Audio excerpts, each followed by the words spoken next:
بے شک پوشیدہ باتوں کی پوری جانکاری رکھنے والا ہے۔ آپ کو پتا ہوگا کہ ہم کو اور آپ کو حشر کے میدان میں ہم لوگوں کو گواہی دینی ہوگی نبیوں کے بارے میں کہ آپ کے پاس سندیش پہنچا کہ نہیں پہنچا، اور نبیوں سے ہم لوگوں کے بارے میں گواہی دلائی جائے گی کہ آپ نے سندیش پہنچایا کہ نہیں پہنچایا۔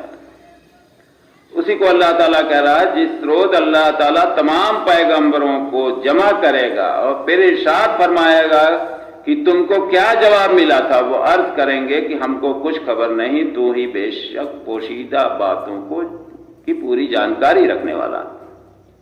اللہ تعالیٰ پوچھے گا جب میں نے تمہیں بھیجا دین لے کر تو لوگوں نے کیا جواب دیا؟ تو پیغمبران جواب دیں گے کہ اللہ تعالیٰ غیبوں کا جاننے والا تو ہی ہے، مجھے اس کی پوری خبر نہیں ہے، تجھے ساری کی ساری خبر ہے، ہر بندے کے بارے میں تجھے علم ہے۔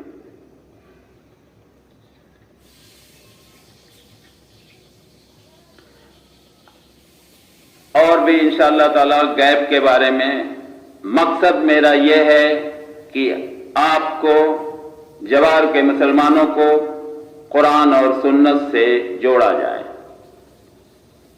ابھی انشاءاللہ تعالی یہ سیریز کچھ دن چلے گی غیب کے بارے میں، قرآن میں کہاں کہاں اللہ تبارک تعالیٰ نے کیا کیا فرمایا ہے، اور یہ کوشش کریں گے کہ آپ کو سارے مسلمان بھائیوں کو کسی طرح سے کوئی اور میرا مقصد نہیں ہے، نہ ہی کسی سے کوئی گلا شکوہ ہے، ہم سب انسان ہیں، سب سے غلطی ہو سکتی ہے، سب سے بھول چوک ہو سکتی ہے، یہ ہم سب کی ذمہ داری ہے کہ اگر کہیں کوئی خطا ہو گئی، کہیں بھول چوک سے ہم دوسری راہ پر بھٹک گئے ہیں، وہ راستہ چھوڑ کر سب سے سیدھا راستہ جو اللہ کے نبی صلی اللہ علیہ وسلم نے ہمیں بتایا ہے اور جس راستے پر چلنے پر کامیابی کی گارنٹی دی گئی ہے، اسی راستے پر ہم اپنا سفر شروع کر کے صحیح مسلمان بن سکتے ہیں۔ السلام علیکم۔